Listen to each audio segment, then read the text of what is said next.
Welcome to Your Family Dog, a podcast dedicated to helping families love living with dogs. Here are your hosts, Julie Fudge Smith and Colleen Pelar. Hi, welcome back to Your Family Dog, and this is part 2 of our episodes with Dr. Chris Pachel, a veterinary behaviorist in Oregon, right? That's where you are? That is correct. I'm in Portland, Oregon. Portland, Oregon. And we were talking about puppy socialization, and in our first episode, we talked a little bit about how puppies sometimes get traumatized when they have experiences that are more exposure than true socialization, the positive experience. But you've also noticed an interesting trend with arousal and exuberance related to socialization, and Julie and I are super excited to learn more about what you think about that. Oh, I'm excited to share it.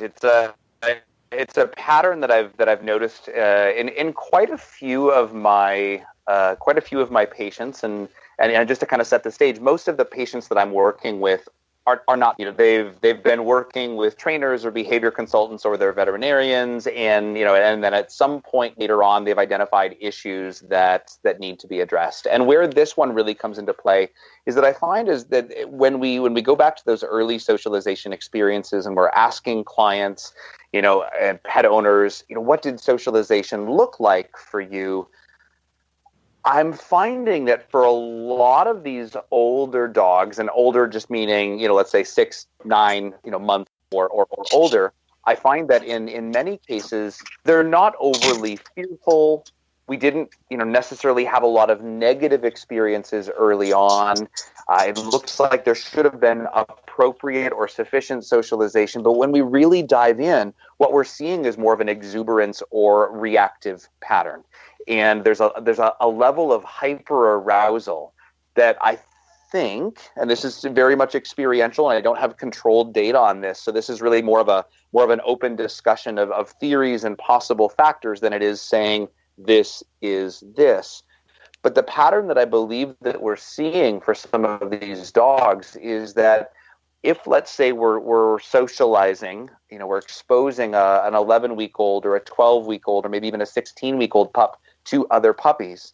And when we teach that pup through the way that we handle those interactions, that every, let's say, puppy-to-puppy interaction is an opportunity to, go say hi and let's give you a cookie so you see this as a positive thing, and it's puppy time and we're going to go play and we're going to go to the park and we're going to do this and we're going to do that and we're going to do all of these things, we get this level of conditioned arousal that, if we pause for just a second and if we say, what are we teaching the pups? We're teaching them that the sight of another dog in this example is a trigger to ramp yourself up, all of that stuff. And so what ends up happening, I believe, is that we're creating a conditioned level of arousal that for sometimes with my clients, I often compare it to almost like the conditioning that a professional athlete might go through. Mm-hmm. Every time you hit the court or you hit the field, your body starts to kind of take on that. Yeah, you got to get ready. Let's hit the accelerator. Your brain is primed. Your adrenaline is just right there. It's like a car at the start line, so to speak, just ready to go. And I think that for a lot of these pups, this conditioned arousal is fine, quote unquote, fine as puppies because they're playful, they're interactive, they're tiny. What we're doing is playtime. So we don't necessarily think anything of it at the time. It's when that Labrador puppy, let's say, is now 70 pounds, dragging its or person that toward the other dog. Exactly. Look, there's a dog. Oh my gosh, this is the best day ever. And so we get this excitement and this exuberance that's there. And then all of a sudden we have other problems. And now we have, an adolescent who's quote unquote out of control, who was taught that seeing another dog is an invitation to approach. So now we've got inappropriate greetings. If the owner is strong enough or has the right tools to hold that dog back, now we have the potential to create frustration, which tips us into sort of a different level of arousal. And, it just creates a really, I find, interesting headspace for a lot of these dogs. And when I really trace it back to where I think we could have taken a different path, it's through a lot of those early exposures. And so, I realize that there's so many thoughts that I have. I'm just kind of running with this, but it's, stop Do me you if have an you need overexuberance to. problem yourself? I do. I get a little excited when I get the opportunity to share, and it's a ton of fun. So do Julie and I. Everyone's used to that. We just like, woo, dogs, yay, let's talk about all of it. Yes. And so, I think there's so many opportunities in that early learning that I think I don't think that we know enough to know how to pay attention to it quite yet. Mm-hmm. And I've had a couple of people who, at various points in time have said, well, gosh, back when I was raising pups 20 years ago, we didn't have all these reactivity problems that we have right now. What's going on with the way that people are raising their dogs? And that really got me thinking about some of these factors. And I have to wonder, if we go back to the days when dog training didn't start until a little bit later, that dog training classes were really about going to a place where you were going to practice sit, come, down, and stay, and being primarily attentive to your handler. Mm-hmm. While I don't necessarily agree with all of the methods that were used in some of those training classes in a more traditional sense, we also avoided a lot of that conditioned arousal that I think is there for us now with the puppy play dates and, people taking puppies to dog park way too young of ages, and just all of those things that I think it's coming from a great place of wanting to socialize and to give those positive experiences. But I'm not sure that it's necessarily setting those pups up to have appropriate adult behaviors by the time they actually reach either adolescence or adulthood. Okay, so if we make you king of the world, what do you want done? How are we going to perfectly socialize our puppies? Well, first of all, I just have to thank you for making me king of the world. Let's start there. You're welcome. No. So in that perfect example, I think it's a matter of giving our pups a variety of experiences.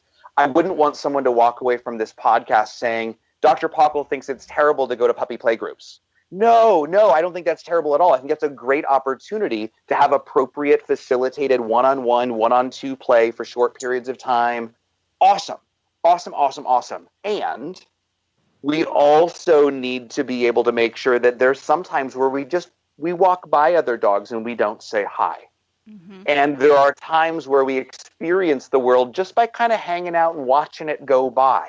And what I really want for a lot of these pups, if you think about what I think many of us are hoping for in an adult dog, is the ability for them to experience the world without significant amounts of fear, without being so overwhelmed or so overstimulated that they just can't even be in their environment and be present in that environment. And so I think that there's the variety of the experiences where sometimes it's play, sometimes it's quiet time, sometimes we, might even practice calling the puppies out of play so that they learn, it's not just up to you to decide when and if you want to be done, but we're practicing all of these skills, thinking about what's going to be necessary if we want that dog, riding politely in a vehicle or walking down the street without pulling toward every other dog or every other person. So practicing that whole range of experiences as puppies so that they're ready to perform that way and to engage in those behaviors as adults. That's what I think we're perhaps missing a little bit in the exuberance of positive reinforcement puppy raising. Do you think that if a dog, for example, we're talking mostly about a dog's reaction to other dogs as being amped up in the result, do you think that kind of amping up then generalizes to other experiences, not just dogs? Do you think then it would translate to being over exuberant at the sight of children or people? Or, do dogs generalize this kind of thing, or is this something that's going to be more species specific, so to speak? Most learning tends to start out as being very context dependent, and it's going to depend a little bit on the individual and sort of their, I guess, physiologic or genetic tendency towards exuberance in a lot of different ways. But I think that for a lot of those early experiences, it is going to be more individual. And yet, if the same pattern is being repeated across multiple contexts, we're much more likely to get that generalization happening. So that, and I don't think this, while we often talk about this as the dog specific thing, and I think that's where we see it the most, I think that there's also a pattern of the way that we as people interact with puppies, that if we're seeing every puppy going, and we're squealing and we're rushing and we're doing all of this stuff, that's for us, but what is the puppy learning? Right. And so I do see that happens in a lot of different contexts, and it always, I find it fascinating when I'm visiting, whether it's other cities or other cultures, where perhaps people are a little bit more matter of fact about the fact that there are puppies and there are dogs in sort of public spaces. It's amazing that people acknowledge and kind of smile at a dog, for example, but they're not rushing the puppy. It's not this over exuberance. So I think back to your question. I don't think that puppies naturally are going to automatically generalize across all different circumstances. But if that's the way that those exposures are being structured, I think we run a dangerous course of that becoming sort of the way we respond to novelty or the way that we respond to social interactions in general. I can think of 2 clients right now that with you describing all this, I'm thinking that is probably a factor in why they are the way they are. Because great owners, totally on it, doing the socialization, making all the connections and doing all the stuff, and just everything was super exciting all the time. And probably we have got this whole conditioned excitement, arousal, yay, the world kind of stuff going on with these 2. And now they're pretty challenging adolescents because they're just so on all the time. They need their off switch. Right. So what do you do with a challenging adolescent like that? How do you train it to have an off switch, so to speak? Oh, great. Yeah, great question. And just like when we were talking in the previous podcast or in the previous episode about socializing and setting up appropriate circumstances and opportunities for exposure, to are we now having to specifically work on impulse control? Are we now having to specifically work on relaxation and developing that off switch? Do we now have to teach that? Because simply putting that animal into those environments and expecting them to habituate or just adapt to their surroundings isn't likely to happen. Mm-hmm. Their brain is telling them, no, this is a big deal. I had all of these formative experiences that told me to think this is huge. And so we really now have to reprogram to the best of our ability these other circuits. How do you kind of just hang out in a relaxed down while people go by or while dogs go by? Or how do you start to play a little bit and then respond to someone who's calling you out of play? If we're playing more like the go wild and settle type games, or are we teaching dogs more like Zen style exercises where they really, really want that food in your hand, but we teach them offer the sit, focus on my eye contact, and take it gently. These are now specific skills.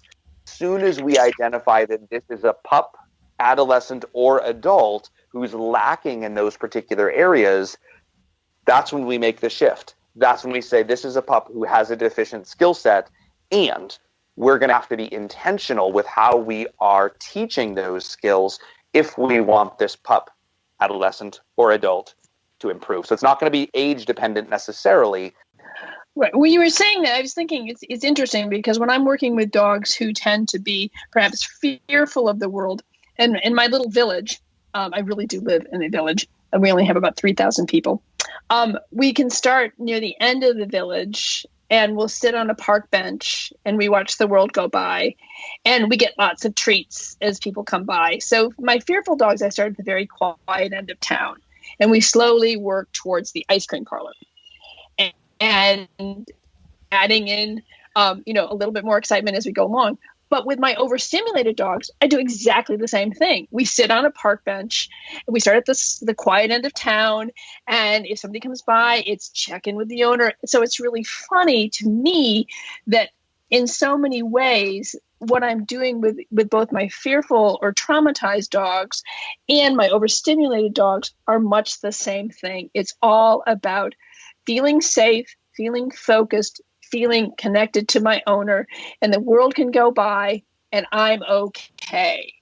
And so I think to me gives me a lot of hope that these dogs can all be, sort of brought back to normal with fairly simple techniques, but you have to understand the body language of your individual dog. So you know when to give the treat, when to do the focus, that kind of stuff. So it may be the same process, but it's individualized according to what that particular dog needs when, and not to push it. The temptation I find that I have to regulate myself as well as my owners is not to go too fast, too far. You're absolutely right, Julie. And something that I wanted really just kind of interject within that, which is just to kind of tie this all together in I think a really important way based on what you just said, is that in both of those cases, what we're really talking about is perhaps an excessively strong emotional response, whether that happens to be fear or whether it's that level of exuberance, that excitement, that anticipation. In both cases, we're perhaps talking about a bit of a regulation of emotional arousal. And in many ways, and I love the way that you phrase that you're doing the same techniques or similar techniques. In both cases, we're basically trying to bring these pups a little bit back to the middle. In some cases, we're really trying to, to reframe that so they're thinking it's not scary, it's actually positive and safe. In other cases, it's not so exciting, it's just fine. Just bring it back to a little bit more neutral from either of those extremes. So I agree that we don't have to necessarily reinvent the wheel. It's being aware of what is the target, what is the focus, what are we actively trying to accomplish within those exposure sessions, so we can get that little micro adjustment of are we reinforcing the fearful pup at the moment it alerts to the stimulus so we can shift the emotional response? Or are we waiting for the more exuberant pup to notice and then check back in? They're disengaging. That little subtle difference is going to make or break whether or not we actually start to move the line a little bit. So I love that you said that way. Thank you. That whole simple but not easy thing, because to most people, it looks like you're sitting on a bench feeding a dog treats. And you are. But it's that line, watching the behavior and catching that moment. That's the one. And what I would say, too, is that even with dogs who aren't on either one of these spectrums, that's something that's important to do. I remember when our Bernese Mountain Dog Buckley was a puppy, and we went down to Witt's, which is what everybody in Granville does. It's the ice cream parlor. In the summer, the entire village of 3,000 empties out to Witt's, and every evening of the summer. You'd think we would all be much bigger than we are. But my husband was on a softball team, and he was talking to some of his softball members, and I realized Bucky was just sitting there. So I'm like, cool, this would be a great time to teach Buckley some focus. So that we sat there, and as people came by and he looked at me, he got a treat. This is not a dog that was either overstimulated or fearful. But what I really wanted him to understand was no matter what was going on, it's in your best interest to check in with me. And I really think that that's a valuable skill for any dog to learn, whether you have a behavior problem or not, because it may help to minimize a behavior problem or even prevent one from occurring. But that whole idea of just standing downtown or sitting on a bench and feeding your dog when he checks in with you is just a great thing to do, no matter who the dog is. At least that, in my experience, it has been that way. I completely agree with you, Julie. And what I love about that is that it brings me back around to, Colleen, what you had asked, when I'm king of the world and I'm programming sort of how we're raising all these puppies, is I want them, for the majority of their experiences, I want them to think, no big deal. Yes. And then there are going to be some times where we say, it's playtime. Let's go. And we can get that exuberance, we can kind of turn that switch on. And then in other cases, it's appropriate for that puppy to say, whoa, that's a big, scary truck, and I should probably not try to play with it.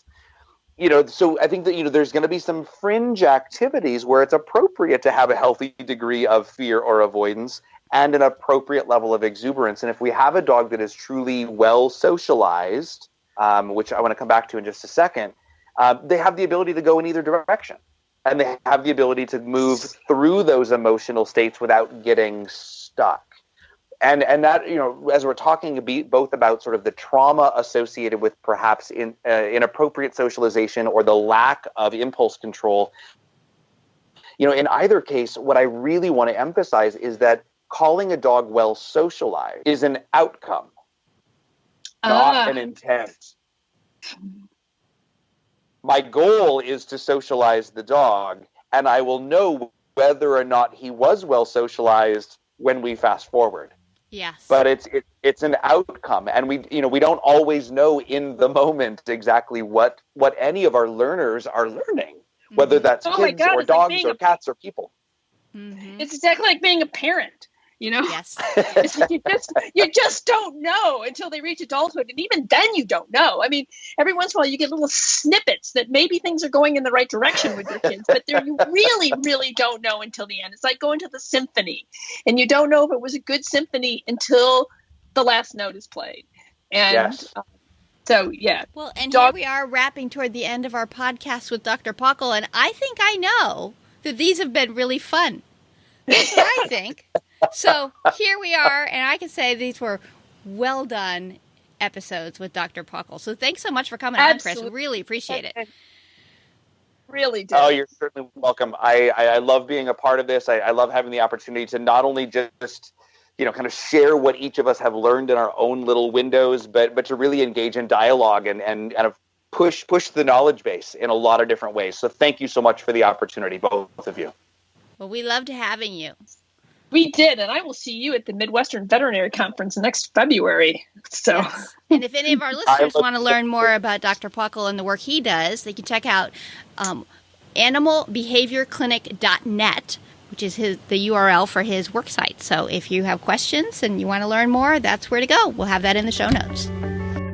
Thanks for listening to Your Family Dog. Got questions? Interesting ideas? Colleen and Julie would love to hear them. Call 614-349-1661 or visit www.yourfamilydogpodcast.com to share your thoughts.